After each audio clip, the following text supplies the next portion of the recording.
ഞാൻ പാണനല്ല, പറയാനല്ല, പുലയനല്ല, നീ തമ്പുരാനുമല്ല, ഇനി ആണെങ്കിൽ തന്നെ ഒന്നുമില്ല. നല്ല വരികളാണ്, നല്ല രസമുള്ള പാട്ടാണ്. എനിക്ക് ഭയങ്കര ഇഷ്ടമുള്ളൊരു ആർട്ടിസ്റ്റും കൂടിയാണ് ഈ നമ്മുടെ വേടൻ. കടലമ്മ കരഞ്ഞല്ല പെറ്റത്. എനിക്ക് ആ പാട്ടൊക്കെ കേൾക്കുമ്പോൾ നല്ല രസമല്ലേ? നിങ്ങൾക്ക് എല്ലാവർക്കും അങ്ങനെ തന്നെ ആയിരിക്കും. ജാതീയതയാണ് പ്രശ്നം. തമ്പുരാൻ അല്ലേ, തമ്പുരാക്കന്മാർ. ഈ തമ്പുരാക്കന്മാർ എന്ന് പറയുന്നത് ഈ പറയുന്ന മേൽജാതിയിൽപ്പെട്ട ആളുകളെയാണ് ഉദ്ദേശിക്കുന്നത്. പൊതുവെ അങ്ങനെയാണല്ലോ ഉദ്ദേശിക്കുന്നത്. അതായത് നമ്പൂതിരി, നായർ, നമ്പ്യാർ, മേനോന്, കുറുപ്പ്, ഇങ്ങനെയൊക്കെയുള്ള സംഭവങ്ങൾ. എൻ്റെ പേര് സനീഷ് ചാക്യാർ. എൻ്റെ പേരിൻ്റെ കൂടെയുള്ള ഈ ചാക്യാർ എന്ന് പറയുന്നത് ഞാൻ ചെയ്യുന്ന കലാരൂപത്തിൻ്റെ പേരാണ്. ചാക്യാർ കൂത്ത് പണ്ട് കാലങ്ങളിൽ ഈ ബ്രാഹ്മണരായിട്ടുള്ള അല്ലെങ്കിൽ വലിയ വലിയ രാജകൊട്ടാരങ്ങളിൽ മാത്രം കെട്ടിയാടിയിരുന്ന ഒരു സംഭവമാണ്. ചാക്യാരാണെങ്കിലും ഈ കഥകളിയാണെങ്കിലും ഓട്ടംതുള്ളലാണെങ്കിലും ഇങ്ങനെയുള്ള സംഭവങ്ങളല്ല. ഇപ്പം അത് ജനകീയമായി. ഈ ജാതീയത ഇനി വരുന്ന തലമുറേനെയെങ്കിലും തീണ്ടാതിരിക്കാൻ വേണ്ടിയിട്ട്, ഇനി വരുന്ന തലമുറ എന്ന് പറഞ്ഞാൽ ഒരു 2 തലമുറ കഴിയുമ്പോൾ ഈ സാധനം ഇല്ലാണ്ടിരിക്കാൻ വേണ്ടി ഒരു പരിപാടിയുണ്ട്. എനിക്ക് തോന്നിയതാണ്. നമ്മൾ താഴ്ന്ന ജാതിയാണ് തോന്നുന്ന എല്ലാ ആളുകളും അവരവരുടെ മക്കൾക്ക് പേരിടുന്ന സമയത്ത്, ഇപ്പൊ സപ്പോസ് എൻ്റെ പേര് സനീഷ് എന്നാണ്, എൻ്റെ അച്ഛനും അമ്മയും എനിക്ക് പേരിടുന്ന സമയത്ത് എൻ്റെ പേര് എന്താണോ ആ പേരിൻ്റെ കൂടെ തന്നെ വാലായിട്ട് ഈ പറയുന്ന സനീഷ് നമ്പ്യാർ എന്നങ്ങിടുക, സനീഷ് മേനോൻ എന്നിടുക,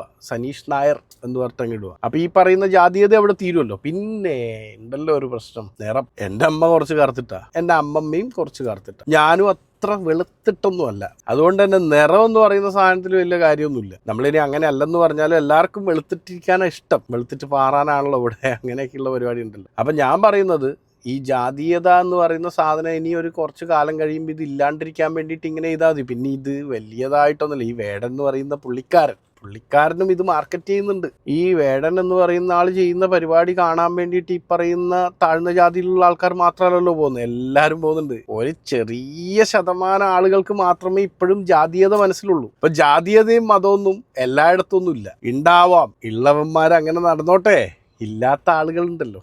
അപ്പൊ എല്ലാവർക്കും അങ്ങനെ ഇല്ല. പിന്നെ എല്ലാ മേഖലയിലും തമ്പുരാക്കന്മാർ മാത്രമൊന്നുമല്ല, നമ്പ്യാരും നായരും മേനോനും കുറുപ്പും അവരിലും ഈ പറയുന്ന പോലെ കൂലിപ്പണിയെടുത്ത് ജീവിക്കുന്ന ആൾക്കാരുണ്ട്. 2 കൂട്ടരേ ലോകത്തുള്ളൂ. ഞാൻ കാണുന്ന എപ്പോഴും അങ്ങനെയാണ്. പൈസയുള്ളവനും പൈസ ഇല്ലാത്തവനും, ഈ 2 കൂട്ടർ മാത്രമേ ഉള്ളൂ. പണമുള്ളവനും പണമില്ലാത്തവൻ. അപ്പോൾ ജാതീയതയുടെ പേരിലൊക്കെ ഇങ്ങനെ തിരിച്ച് വെച്ചിരിക്കുന്നത് ഇവിടുത്തെ രാഷ്ട്രീയവും ഇവിടുത്തെ മാധ്യമങ്ങളുമാണ്. എന്തിനു വേണ്ടിയിട്ടാ? ഭിന്നിപ്പിച്ച് ഭരിക്കാൻ, അല്ലാണ്ട് എന്തിനാ? അങ്ങനെ ഒരു ജാതീയതയും എനിക്ക് തോന്നാറില്ല എന്ന് പറയുന്നതിൻ്റെ കാരണം അത് തന്നെയാണ്. പൊതുവെ ഉന്നത കുലജാതരെ മാറ്റി നിർത്തുന്ന ഒരു സ്ഥലം എവിടെയാണെന്നറിയോ? സർക്കാരിൻ്റെ. എൻ്റെ അനിയൻ മുസറുണ്ട്, അവൻ ഇതേപോലെ PSCൻ്റെ എക്സാമൊക്കെ എഴുതിയിട്ട്, ഭാര്യയുടെ അനിയനാണ്, PSCയുടെ എക്സാമൊക്കെ എഴുതിയിട്ട് അവൻ റാങ്ക് ലിസ്റ്റിൽ പേര് വന്നു. അവനെന്തോ 150 പേർക്കെങ്ങാണ്ട് കിട്ടിക്കഴിഞ്ഞാൽ 150ാമത്തെ ലിസ്റ്റിൽ എന്തോ ഉണ്ട്. ഇപ്പം ഞാൻ പറഞ്ഞു, അടിച്ചല്ലോ, എന്തായാലും ജോലി കിട്ടുമല്ലോ, പോലീസിൽ കിട്ടുമല്ലോ എന്ന് പറഞ്ഞപ്പോൾ അവൻ പറഞ്ഞില്ല, 400 പേര് എടുത്താലേ എനിക്ക് കിട്ടൂ. കാരണം സംവരണം എന്ന് പറഞ്ഞൊരു സാധനമുണ്ട്. ഈ സംവരണം എന്ന് പറയുന്ന സാധനം ആർക്കാന്നറിയോ? ഈ പറയുന്ന പട്ടികജാതി പട്ടികവർഗത്തിലാണ്. അപ്പൊ അവര് ഈ പേരിന്റെ കൂടി നായരോ മേനോനോ കുറുപ്പോ ചേർത്താൽ ഈ സാധനം പിന്നെ കിട്ടൂല. അത് വേണം. എല്ലാ ആളുകളും ഉന്നത കുലജാതരാണെന്നേ. പൈസ ഉണ്ടോ? ഒരു പ്രശ്നമില്ല. പൈസ ഇല്ലേ? എല്ലാം പ്രശ്നം തന്നെ. പൈസ കൊണ്ട് 99% പ്രശ്നങ്ങളും തീർക്കാം. പൈസയാണ് നമ്മുടെ പ്രശ്നങ്ങളുടെ 99%. ഇത്രയേ ഉള്ളൂ സംഭവം. സിമ്പിൾ. വേറെ ഒരു സംഭവമില്ല ഇപ്പോഴത്തെ കാലത്തില്ല. പിന്നെ പണ്ട് എപ്പോഴോ ഉണ്ടായി എന്ന് പറയുന്ന സാധനം എടുത്തിട്ട് ഇപ്പൊ കൊണ്ടുവന്നിട്ട് ആരടുത്തും പറഞ്ഞുകൊണ്ട് ഒരു കാര്യമില്ല. ഞാൻ കുറച്ച് പേരുകൾ പറഞ്ഞാൽ നിങ്ങൾക്ക് മനസ്സിലാവുമോ ഇതിൽ ഉന്നത കുലജാതരാണോന്ന്? ജാതീയത ഇനി തുടച്ചു നീക്കാൻ ഇനിയുള്ള ഒരു വഴി എന്ന് പറയുന്നത് ഇതാണ്. താഴ്ന്ന ജാതിയാണെന്ന് തോന്നുന്ന ഒരാൾ അവരുടെ പേരിന്റെ കൂടെ ഈ ഉയർന്ന ജാതിയാണ് എന്ന് തോന്നുന്ന ആ സാധനം ഇടുക. നിള നമ്പ്യാർ. അവർക്ക് നാളെ ഒരു കൊച്ചുണ്ടായാൽ അവരെ കൊച്ചിന്റെ പേര് കണ്ണൻ നമ്പ്യാർ എന്നിട്ട് കഴിഞ്ഞാൽ ഒരു 3 തലമുറ കഴിയുമ്പോൾ അവരെ അമ്മമ്മേരെ പേരെന്താ? നിള നമ്പ്യാർ. അപ്പൊ ഓക്കെ, കണ്ണൻ നമ്പ്യാരും നിള നമ്പ്യാരുടെ മകൻ കണ്ണൻ നമ്പ്യാർ. ആർക്കാണ് ഇവിടെ പ്രശ്നം? അങ്ങനെ ഒരു പ്രശ്നമില്ല ഇവിടെ. അങ്ങനെ ഒരു ജാതീയതയും ഇല്ല. ഇതൊക്കെ ഇങ്ങനെ മാർക്കറ്റ് ചെയ്യുന്നതാണ്. പിന്നെ ന്യൂസുകാർക്ക് ഇരുന്നിട്ട് ചർച്ചിക്കണ്ടേ ഇതൊക്കെ? അതിന് വേണ്ടിയിട്ടാ. 1500 പ്രശ്നങ്ങൾ വേറെയുണ്ട്.